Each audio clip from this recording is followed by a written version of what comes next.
las calles de un pueblo de tierra y amor, tallan que tallan sus manos entre los mates cebados, un simple quebracho que espera ser Dios. ¡Qué dichoso árbol! Él es curita de un pueblo derramando amor. Él es sotana, él es viento, él es bandera de encuentro que juntos flamean hacia el Redentor. ¡Qué amigo que tengo! Camina zapato de encuentro con la cruz que ilumina tu pecho. San Francisco, solano en tu cuerpo, violinero viejo. Camina llamando a María, pa' que teja tu santa armonía, que en tus rezos tú sigas creciendo, hombre del silencio.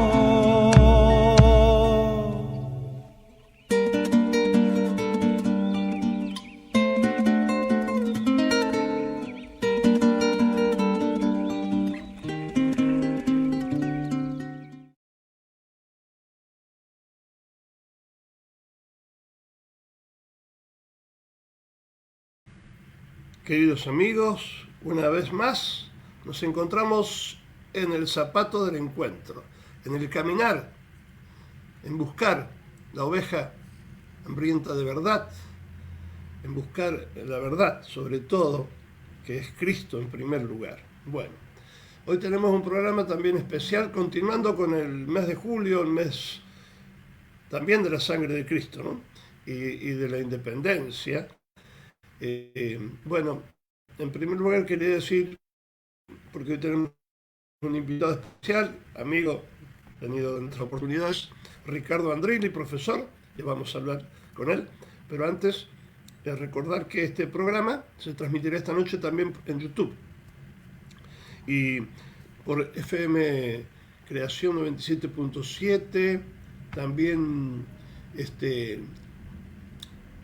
por Radio Morenita del Valle, 104.5 MHz, Concepción del Tucumán, y Radio FM Latina.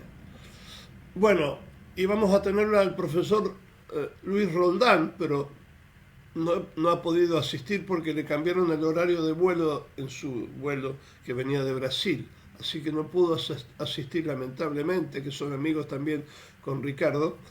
Y también el profesor que yo quería invitar, Pizarro, que tampoco va a poder venir porque está enfermo. Bueno, algo voy a decir entonces de don Ricardo Andrilli, ¿no? En este programa, continuando con la independencia, que se llama Independencia, ¿hasta dónde? Bueno, Ricardo Andrilli es jubilado docente como profesor de historia, se desempeñó en ámbitos universitarios, secundarios y de capacitación docente. Ha expuesto en congresos y jornadas sobre temas históricos y políticos. Ha escrito en las revistas Verbo, Gladius, Cuadernos Monásticos Benedictinos y en el diario El Día de Paraná y varias conferencias más. Es experto en el tema, me parece a mí, por todo los programas que hemos tenido con él, y un amigo. Bueno, antes quería decir una breve introducción, ¿no? Citando a Díaz Araujo, quiero sentar esta gran verdad, porque a veces tenemos falta de memoria, ¿no? Dice así don Enrique Díaz Araujo, fallecido hace un tiempo ya, un poco tiempo, dice así: el cuarto mandamiento, dice uno, por el cuarto mandamiento, dice, está obligado a honrar a los padres, a esta forma de ser que dice Santo Tomás que es la patria, porque no podemos ser sin la patria. Las patrias pueden ser tomadas de esta forma en la ciudad-estado de la época de los griegos, el Sacro Imperio Romano Germánico, el Imperio de Carlomagno o el Imperio Romano y las naciones-estado, a partir de la Paz de Westfalia del año 1648. Las naciones son una forma histórica que adquieren las patrias, nosotros pertenecíamos a la patria del Imperio Español. En realidad, nuestra madre patria es Castilla, que es la que nos descubrió. Las Indias occidentales, llamadas también América por Américo Vespucio, pertenecían a la corona de Castilla. Nuestra madre patria entonces es Castilla. La donación es a Castilla. Entonces, nuestra madre es Castilla. Bien. ¿Qué son la España moderna, el Uruguay, el Paraguay, la Argentina? Naciones hijas de Castilla. Por eso está mal dicho que la España moderna sea nuestra madre patria. Nuestra madre patria es la España imperial, la España de los Austrias mayores, la España de Castilla, la España del Cid Campeador, de Don Quijote, etc. Nosotros con la madre patria no rompimos nunca, ni debemos romper, no podemos romper, no podemos no ser, porque, entre otras cosas, el que perjura de esto lo está haciendo en el mismo idioma de Castilla, el castellano. Es una cosa increíble que no se den cuenta los que hablan contra Castilla. Castilla la gentil y la bravía, como dice Machado. Bueno, ahora lo presentamos a nuestro amigo y le voy a hacer la primera pregunta, ¿no? Antes lo presentamos, ahora sí. Querido amigo Ricardo Andrilli, aquí lo tenemos, un segundito por favor. Ahora sí. Con ustedes, don Ricardo, ¿cómo le va? Ahora yo. ¿Cómo le va? Ave María Purísima. Sin pecado, concebida. Espera un segundito, por favor. Estamos Bien. los dos. Sí, cómo quiero no. ver cómo hago para... Perfecto. Querido amigo, le quería hacer entonces una pregunta. Sí, la escucho. A ver, si ahí va. Una pregunta. Sin duda, Ricardo, ¿no? Tuvimos verdadera independencia, así lo vimos en el programa anterior. Nuestros patriotas siempre se propusieron tener una independencia completa y verdadera. Pero, ¿qué pasó después en lo sucesivo? Podemos decir, profesor, que fue saboteada de alguna forma nuestra independencia argentina, y si fuese así, ¿por quiénes? ¿Cuándo? ¿Y cómo? ¿Y por qué? Esa es la pregunta. Ahora sí. Bueno, mi querido amigo, en primer lugar vamos a decir una cuestión importante. Lo primero que voy a aclarar es cuál es el concepto de independencia, pero antes quiero decir algo que es un prólogo. Lo primero es que de la humanidad, salvo la naturaleza humana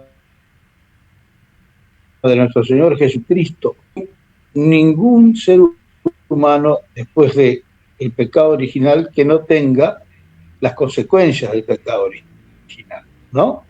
Y aún quizás el pecado original, los no bautizados. Entonces, en ese sentido, la historia siempre tenemos que saber que hay luces y sombras en todos los hombres y en todos los procesos. Primer aspecto, ¿no? Esto me lo dijo un pensador, un amigo, hace mucho tiempo, cuando uno siendo joven por ahí tendía a absolutizar algunas cuestiones. Entonces es importante tener esta visión de conjunto.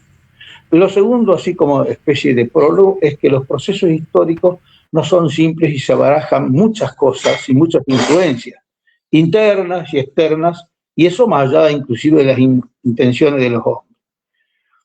Dicho esto, para entenderse en líneas generales, ¿qué significa independencia? ¿No?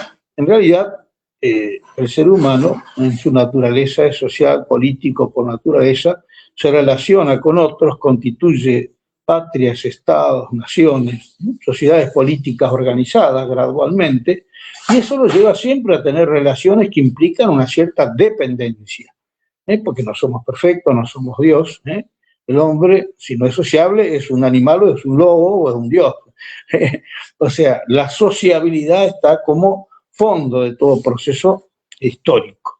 En ese sentido, no se puede hablar de una independencia personal absoluta o colectiva absoluta, ¿no? En cuanto que siempre tenemos relaciones entre las personas y entre las naciones, que pueden ser buenas, malas, pacíficas, guerreras, armoniosas, conflictivas, etc. Dicho esto, sí sé lo que usted se ha referido, y seguramente Luis Roldán, al cual es mi gran amigo, lo saludo y ha expuesto muy bien. Al otro profesor no lo conozco, pero si usted lo invita también debe ser bueno. Nuestra independencia se fue configurando, efectivamente, en un proceso complejo, con múltiples elementos que se fueron dando, pero que en definitiva tomaron un rumbo en el cual en algunos de sus protagonistas hubo una conciencia clara de que lo que era la argentinidad, Río de la Plata, argentum, plata en latín, significaba que podía transformarse en una sociedad política organizada que no dependiera de otro poder político en un determinado momento histórico. Ese fue el verdadero sentido que tuvo nuestra independencia, que nos puede independizarnos, como usted bien lo dijo, de las relaciones religiosas, culturales que hemos recibido de la madre patria. Porque en realidad, lo primero que voy a decir, y va a sonar extraño, esto lo ha dicho mi compadre y amigo, el doctor Antonio Caponetto, un libro muy interesante sobre la independencia, es que España se independizó de nosotros antes. Parece mentira esto, pero es así. Porque nosotros formábamos parte del Imperio Hispánico a título personal del rey de Castilla, como usted bien lo dijo. No éramos parte de la administración española directamente, sino que pertenecíamos como título feudal, por dar una imagen, un título feudal de, quiere decir, de fidelidad con el rey de Castilla.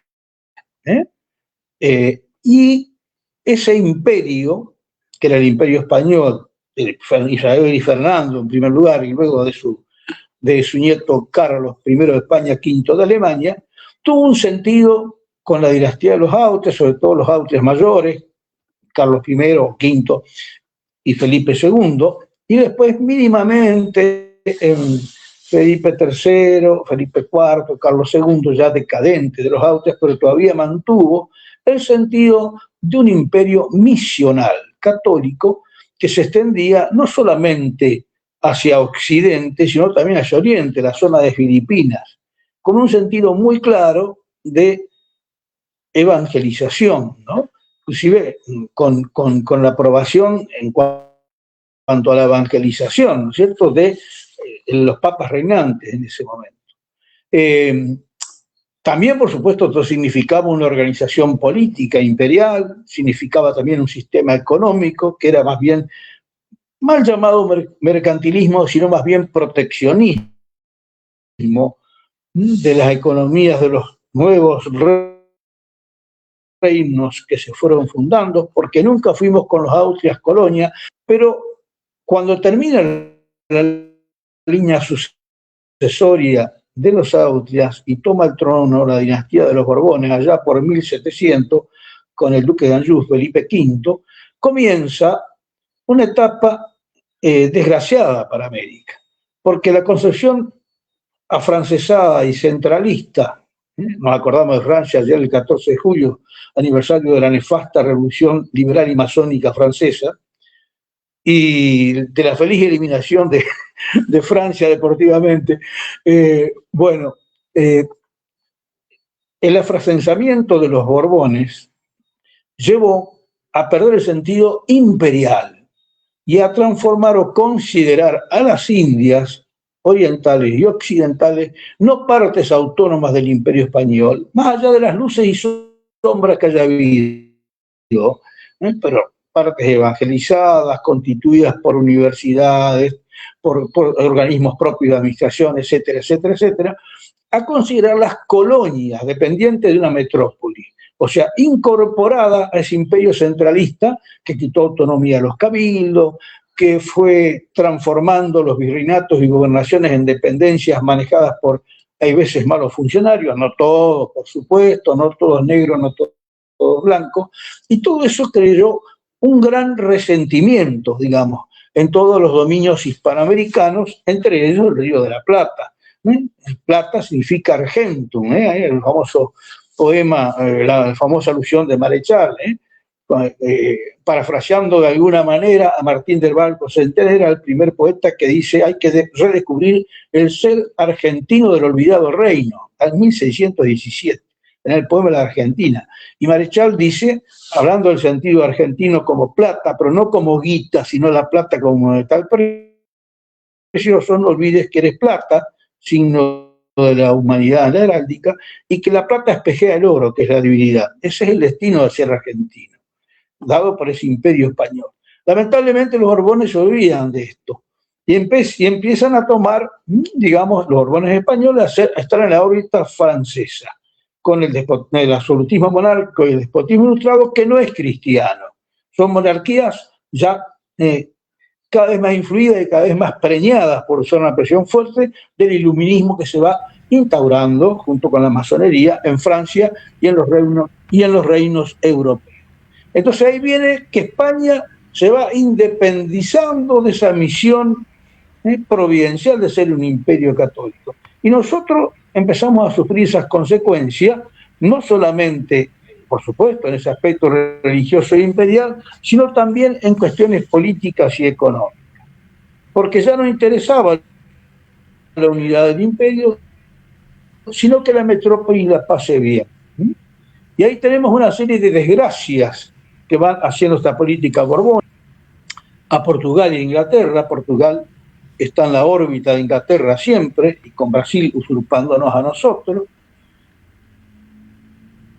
Eso lleva luego también, después de esa paz desgraciada, bueno, en la época en que se funda la colonia del Sacramento, más adelante al Tratado de Permuta, por la cual nos orienta el imperio jesuítico, por así decir, de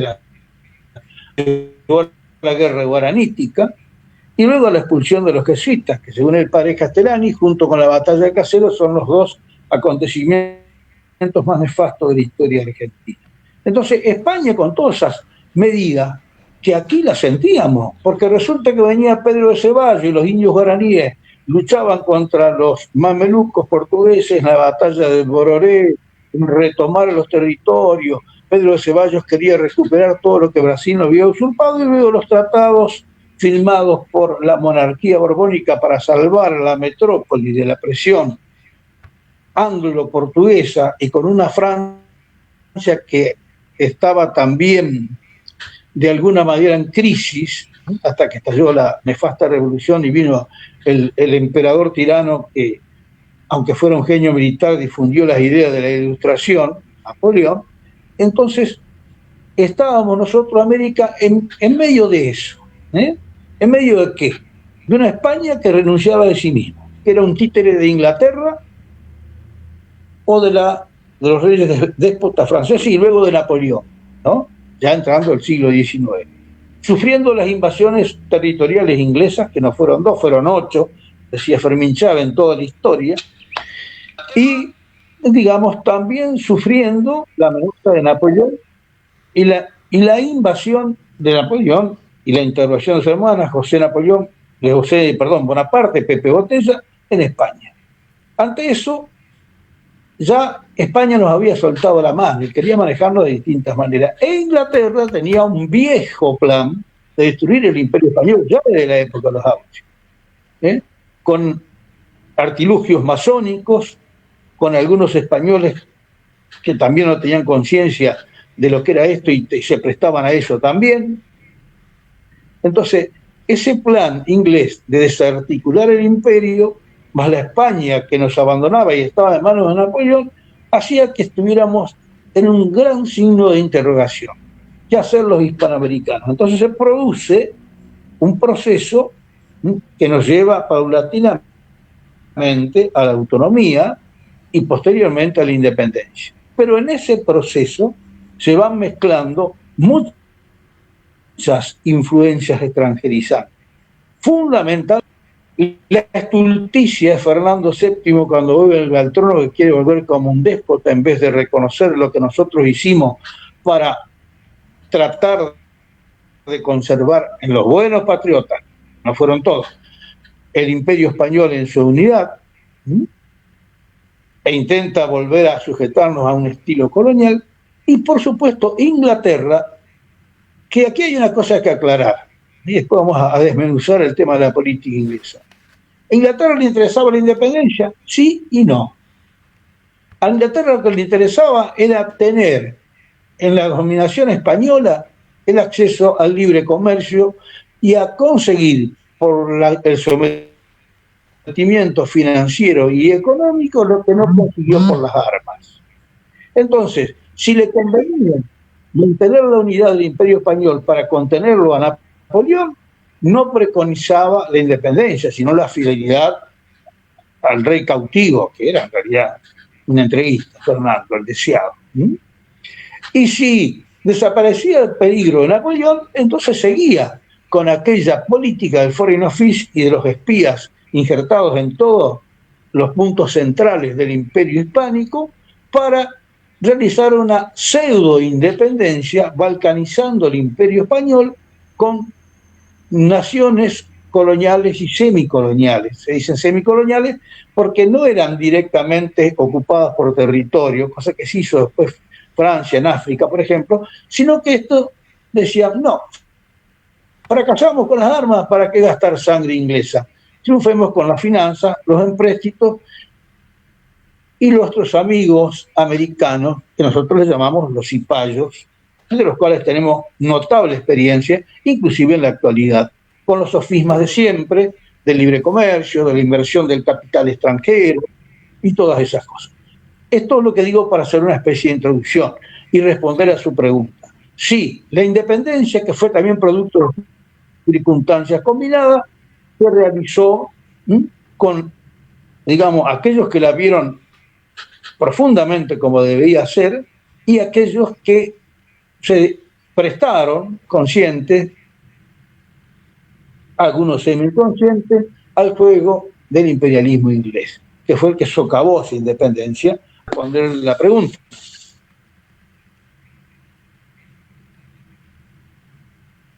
Sí, sí. Bueno, quería antes comentar y agradecer al que hizo también el flyer que hemos visto. Por supuesto no hubo lugar para poner también las Malvinas Argentinas, que también están sometidas a esas cadenas, ¿no? Pero está muy bueno y le agradezco a Emilio. Exacto. Emiliano Claro. Ruiz, que no, por supuesto. Claro. Bueno, eso es, digamos, justo. Ajá. Está bueno, ¿no? Que no digo que, bueno, eso es cuando se demuestra que Inglaterra en realidad no renunciaba, si era posible, a tener colonias territoriales, pero sabía que toda América o el virreinato no era posible tenerlo territorialmente, pero sí financieramente. De ahí los empréstitos y la política, digamos, económica imperialista, ¿no es cierto? Bueno, ante eso, ¿cierto? En nuestro proceso independentista, donde juega, ya digo, Francia con el despotismo y luego la Revolución y Napoleón, Portugal girando en el imperio como brazo del imperio inglés, y España, que había abdicado de su misión histórica, ¿no? Y ahí Inglaterra es la que saca el jugo para hacernos depender bajo la etiqueta de una apariencia de independencia política. Por supuesto que en esto encontramos desde el principio a figuras que fueron viendo esta realidad, distintos llamados libertadores hispanoamericanos, con sus luces y sombras. Claro, sí, sí. Una pregunta. Mucho se habla de Bolívar y la unidad, en algún aspecto Bolívar fue uno de los agentes del imperio inglés que luego, al final de su vida política, hemos arado en el mar. Y yo con esto no estoy siendo dando el argumento de ciertos carlistas, que yo los respeto en su tradición histórica, pero querer desacreditar la independencia de nuestras patrias para retrovertir un proceso que ya sería absurdo, me parece ya una cuestión que no corresponde. Sí debemos mantener la cohesión religioso-cultural y grandemente política de la hispanidad, pero con las realidades que se dan ahora, digamos, de estos estados soberanos. Bueno, pero Bolívar fue un agente de masónico, influido por la masonería y imperio inglés. Respecto a nuestro llamado padre de la patria, San Martín, bueno, yo creo que San Martín fue un hombre que alcanzó a ver la dimensión de la decadencia española, la presión. Por eso viene, siempre está la discusión si fue masón o no, si probar documentalmente quién es masón o no, porque esta perversa institución tiene el estilo del secreto malo, el secreto, digamos, conspirativo, pero, digamos, más allá de esa discusión que yo no quiero ahora entrar, y yo creo que él ha sido un católico sincero, él puede haber estado también, al estar allá en Europa y al ver muchas cosas, quizás influenciado por Inglaterra en algún momento, porque no se puede negar que estaba esa potencia con su diplomacia muy grande. Pero lo que sí es muy bueno de San Martín es que él se aleja, si es que estuvo atrapado, de todo eso y va haciendo un camino en el cual se va acercando al elemento hispanoamericano criollo, a los que empiezan a emerger, que son los caudillos federales, a realizar, digamos, cuando hace su campaña llamada Libertadora, un intento de unidad americana, pero sin renunciar a la catolicidad, y que no puede seguir adelante no porque sea un desprendido tonto, sino porque Rivadavia y la logia masónica del Río de la Plata, en la cual también estaba Alvear y todo eso, le quitaron apoyo. Bueno, él fue un hombre que tuvo que dejar lugar, porque ya no podía seguir sin ese apoyo.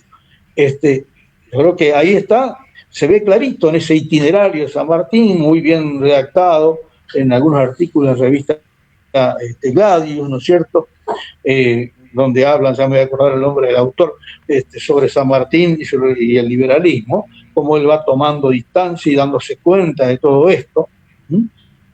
Y bueno, y de esa manera empieza a construirse una verdadera línea independentista, e inclusive con Artigas. Artigas es genial,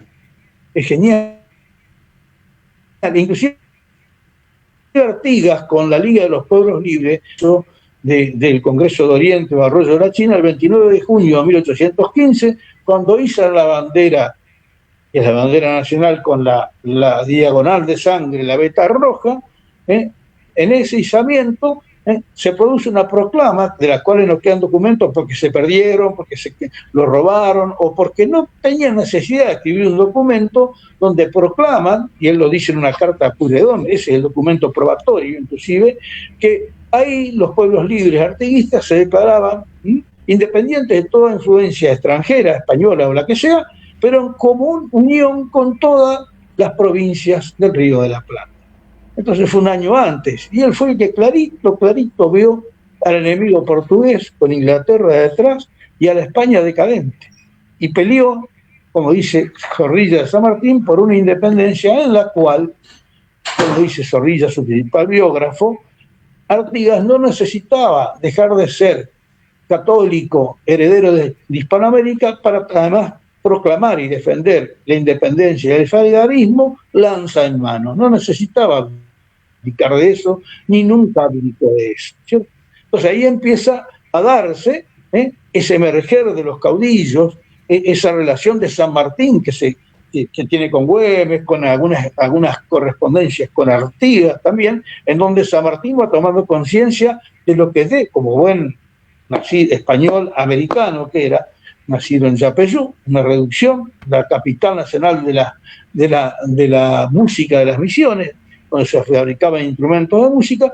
Entonces, ese americano enraizado en esa tierra misionera correntina empieza a redescubrir su tierra, su identidad, a identificarse con ella y a desprenderse de las influencias del liberalismo.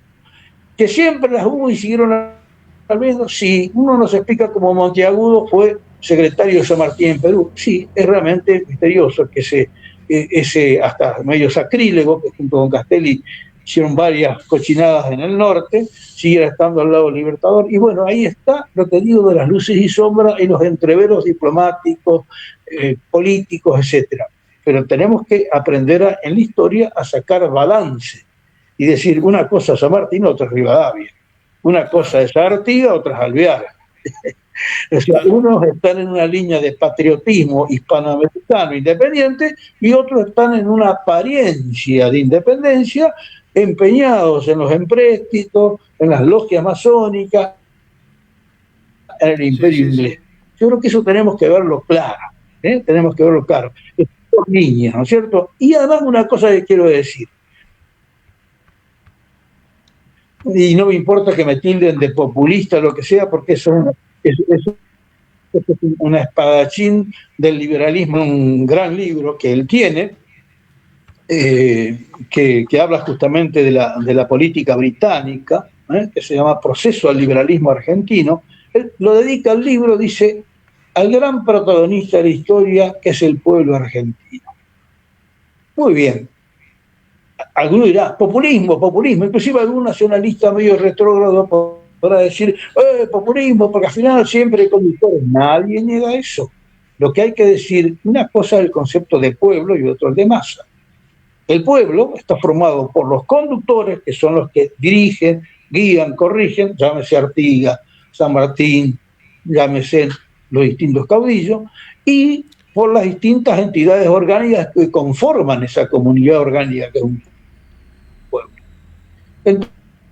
Entonces, el pueblo argentino, con sus conductores, como parte de ellos, los verdaderos conductores, son los artífices también de la independencia, como fueron ya San Martín, Artigas, Liniers mismo, que se opuso a la Junta de Mayo, ya lo podemos charlar a eso.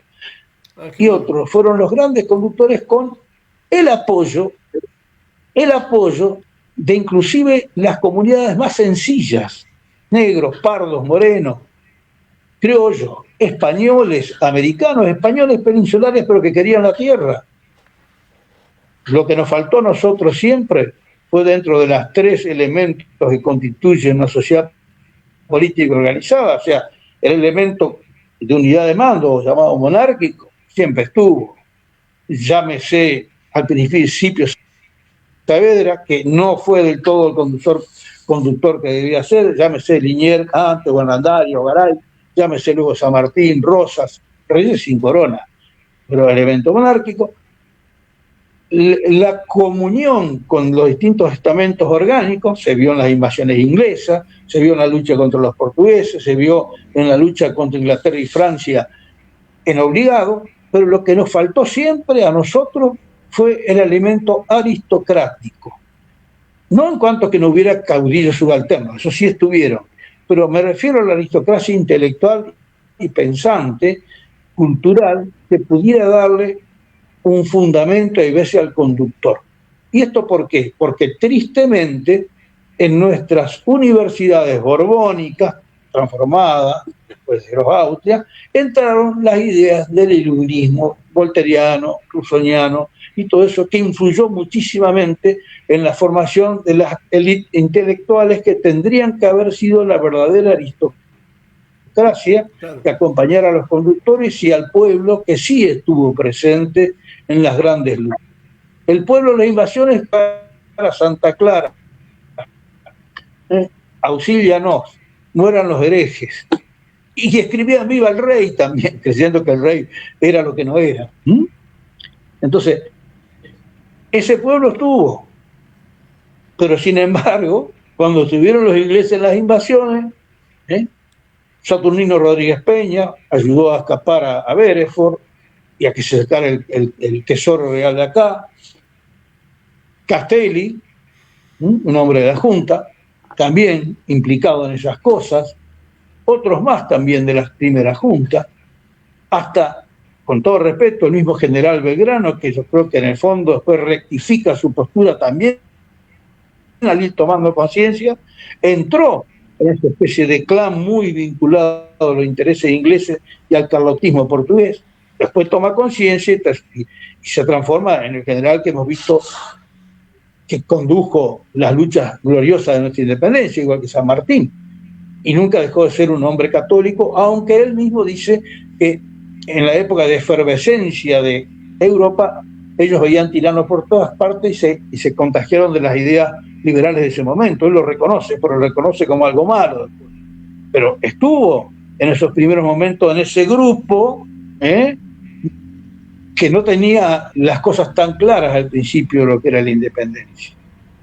Y el mismo Saavedra, que fue un hombre patriota, que luchó, nadie puede negar, junto con Liniers, con Alza, con las invasiones inglesas, también tuvo debilidad, porque firmó el fusilamiento de Liniers, y porque la Junta de Mayo recibió el saludo de la escuadra británica al otro día del 25 de mayo. Y con condescendencia y esto y lo otro. Y porque el mismo Saavedra, cuando tenía que oponerse al manejo pro-británico de Moreno y su gente, firmó la muerte de Liniers. Y por otro lado, cuando los orilleros en la Revolución de 1811, con Campana y Ligera, querían sacar a estos iluminados doctores de la Junta y que hubiera un gobierno fuerte, sin embargo, Saavedra no apoyó esa revolución, que lo apoyaba él.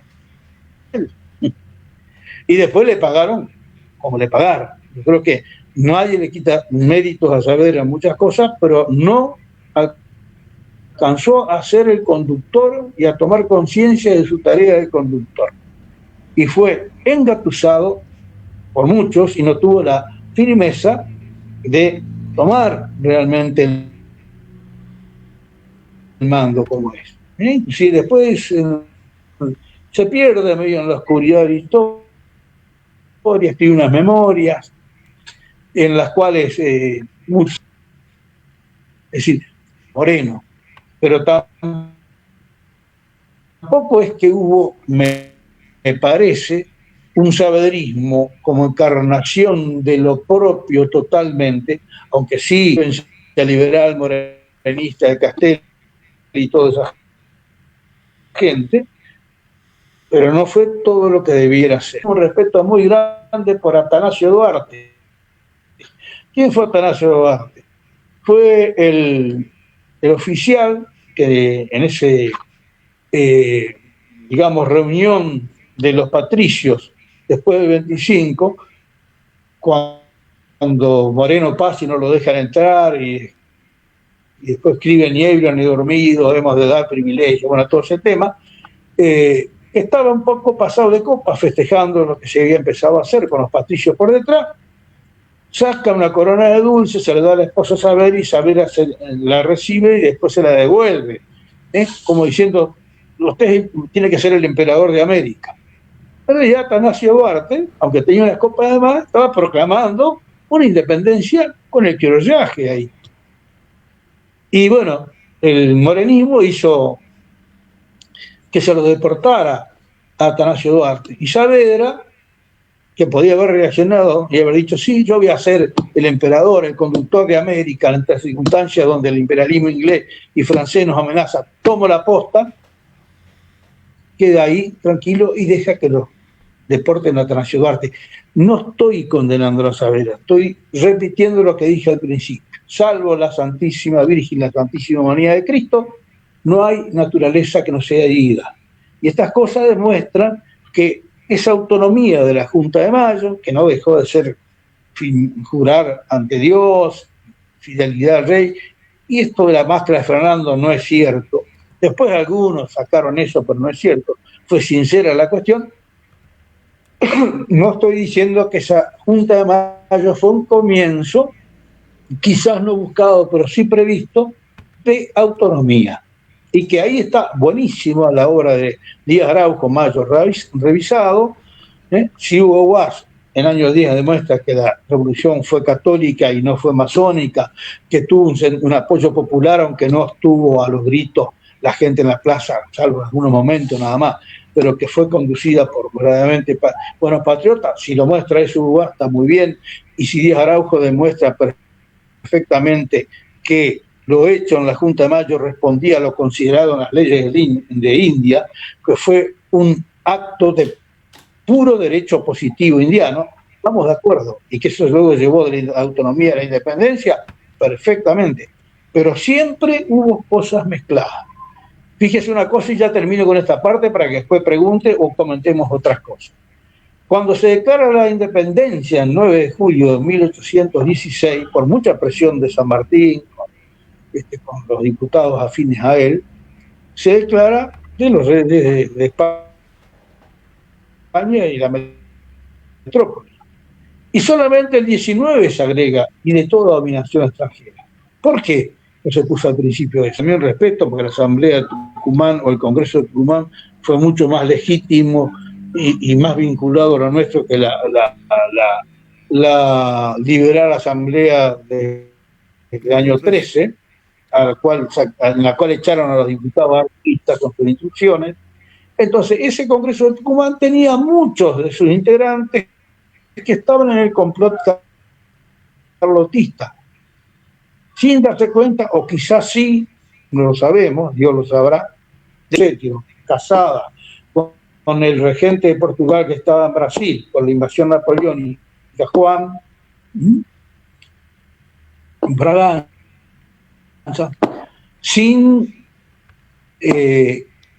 muchos de los congresales estaban en ese movimiento carlotista, quizás sin llegar a comprender lo que significaría que Carlota Joaquina asuma la herencia del imperio hispanoamericano con los portugueses y los ingleses detrás. Entonces, por presión de Tomás de Anchorena, que fue el único que de alguna manera presionó ahí, y San Martín también, creería yo, recién se agrega el hecho de toda dominación extranjera.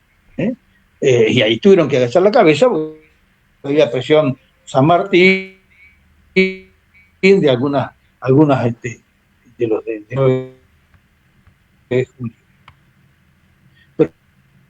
Pero para que se vea cómo estaba muy entreverada la cosa, ¿no? Y no consiste en una declaración aislada ni en un hecho solo puntual. Puede iniciarse ahí, como se puede haber iniciado cuando España nos deja sola con los Borbones, como se puede haber iniciado en la autonomía el 25 de mayo, como se formalizó el 9 de julio o el 29 de junio por Artigas. Pero la independencia es una tarea cotidiana de las naciones, porque siempre están amenazadas. Y hay que distinguir independencia que no significa chauvinismo ni tener relaciones que engrandezcan a la patria con otras naciones. Pero que eso tenemos que tenerlo muy en claro para desmitificar todo esto. Y para entender que es un proceso que aún hoy tenemos que seguir con. No mezclemos la cosa, esto es un chascarrillo futbolero, no tiene que. Está más allá de la política. Está bueno. A ver, ahí estamos, sí.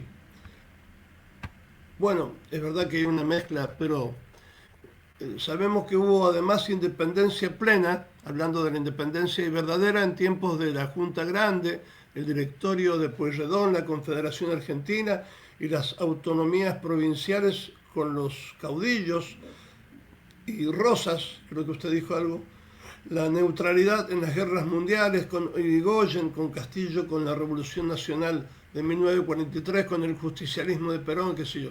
Hubo soberanía y autarquía también económica, no militar, incluso político y cultural, aunque en este aspecto de la cultura y una restauración necesaria es donde más fallaron los verdaderos argentinos que lucharon por ser nación independiente en los periodos mencionados. Es así, ¿no?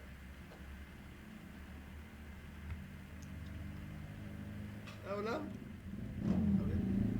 No sé qué pasó, no lo escucho.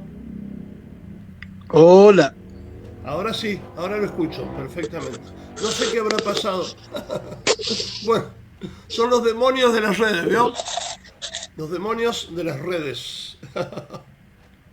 No importa. ¿Me escuchan? Ahora sí. Hola, hola. Hola, hola.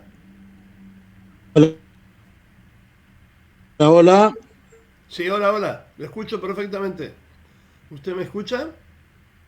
Sí, sí. Hola. Bueno, tengamos paciencia y ya se va a arreglar esto. Ahora sí, Sí, sí, lo escucho ¿me escucha? perfectamente. No sé Mire, qué la habrá verdad es que pasado. yo no toqué y ahora lo conseguí reconectar. Lo activé en su cuestión de... Sí, lo escucho perfecto. Bueno, Sí, listo, lo escucho. sigamos. Bueno, listo. Le quería Hola, hacer lo otra. escucho.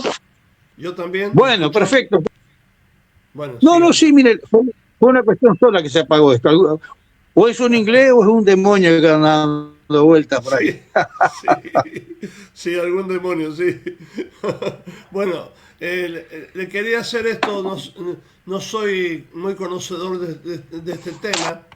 Hubo siempre independencia al principio, al menos, especialmente decía, hubo soberanía también y autarquía económica, militar, incluso política y cultural, aunque en este aspecto de la cultura y una restauración necesaria, es donde más fallaron los verdaderos argentinos que lucharon por ser nación independiente en los periodos mencionados, ¿no?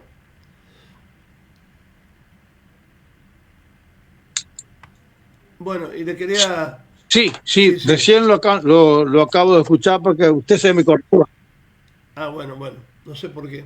Ajá, sí, Una pregunta entonces, ahora con respecto a los ajá. apatridistas, ¿Qué me...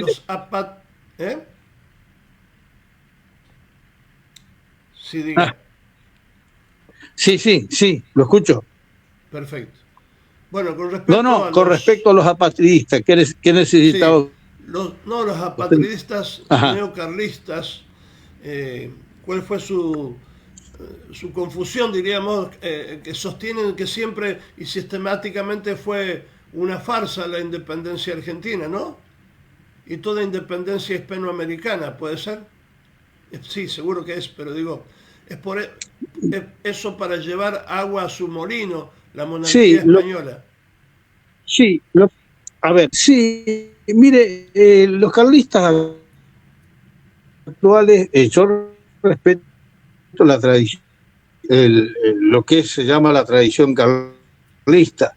Parece que ellos, no sé si alcanzan a ver, que una cosa es la monarquía de los Austrias y el imperio austríaco, y otra cosa es los desastres que han hecho y siguen haciendo los Borbones en el trono español. Entonces, pretender una restauración de la monarquía hispánica con los Borbones en esto es algo extemporáneo y absurdo, por más que ellos analicen muchas cosas importantes de la forma en que se dieron en el proceso independentista. Por eso, el mártir de Alicante, José Antonio Primo de Rivera, decía, para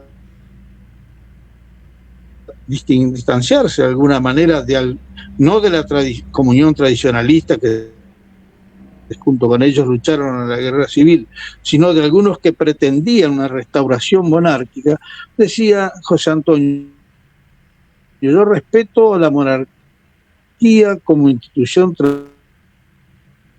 tradicional, digamos, en España. ¿Por qué decía eso? Porque había visto la caducidad de la monarquía española. A España, los que estuvieron antes también, inclusive a Alfonso XIII y todas esas cosas. Entonces, esta monarquía había abdicado de sí mismo. Entonces, José Antonio decía, lo importante, sino lo importante es que haya un Estado entendido como sociedad política organizada, que él llamaba el Estado sindical, que era que se terminara con los elementos que dividían a España y la apartaban de su misión imperial, de su misión histórica. ¿Cuáles eran esos elementos? El partidismo, la lucha de clases y el falso regionalismo. No el regionalismo que ha sido muy bien hecho por el carlismo en otros momentos, pero pretender, digamos, que por decreto creemos fantasiosamente con estos espantosos Borbones que hemos tenido, es una cuestión extemporánea y fuera de lugar.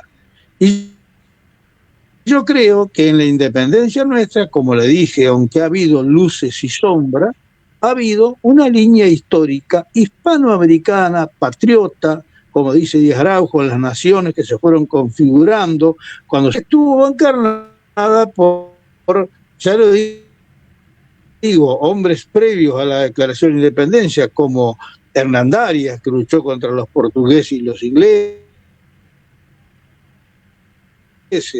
como Liniers, que también en la resistencia tuvo una gran participación y fue fusilado luego, como don Juan Manuel de Rosas, como San Martín, como los caudillos. Y bueno, y después están los que son cómplices de ese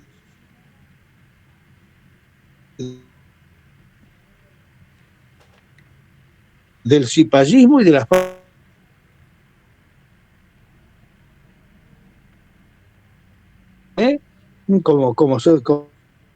como Alvear, que ofrece, o como Moreno, digamos que, pero sin embargo siempre sirvió. También tenemos en esa línea así para todo lo que realmente yo le voy a leer un poquito, porque ya se nos va yendo, ética británica en el Río de la Plata. En una parte dice esto y se aplica hoy, porque también hoy está esto, con los ingleses detrás de los primos brutos de ellos, que son los yanquis.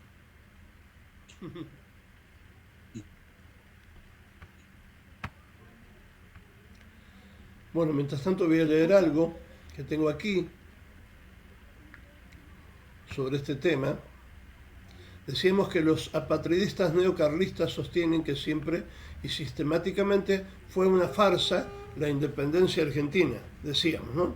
Y lo refrendó el profesor. Y toda independencia hispanoamericana. Eso para llevar agua a su molino, la monarquía española, que parecen creer a salvo del desgobierno neocolonial, balcanizador, anglosajón, sionista, cipayo y vendepatria.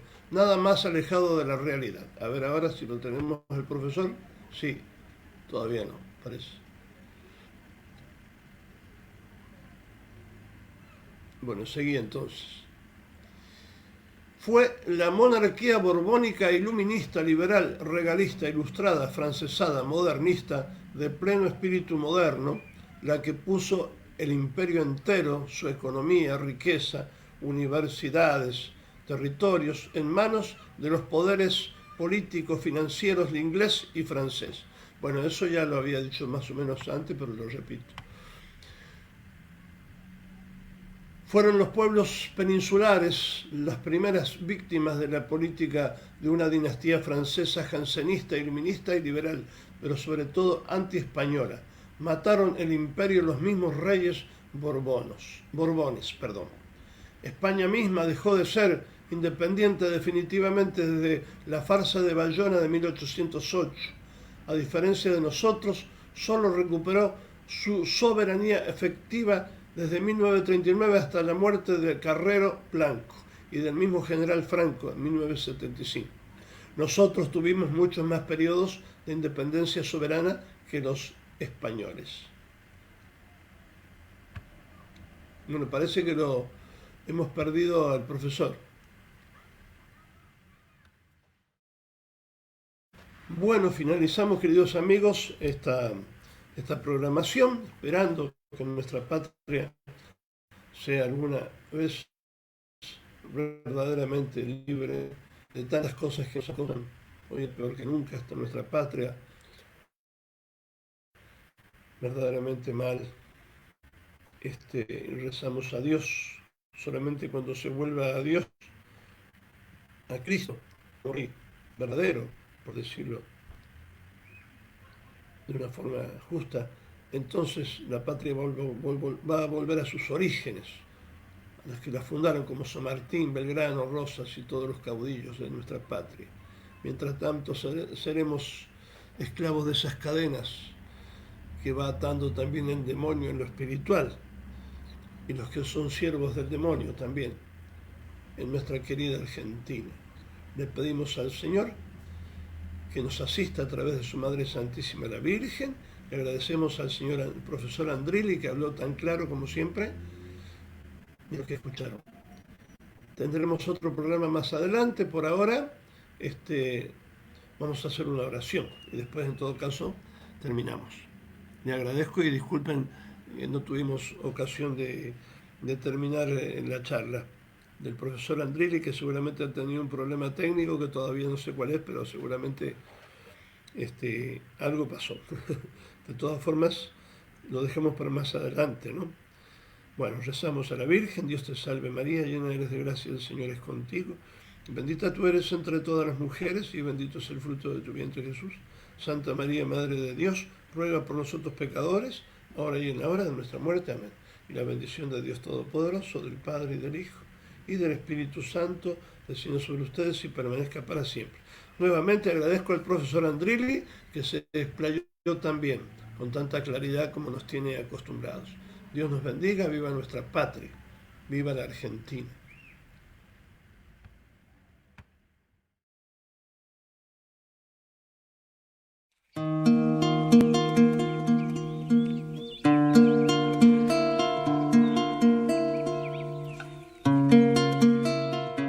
Entre las calles de un pueblo de tierra y amor, tallan que tallan sus manos.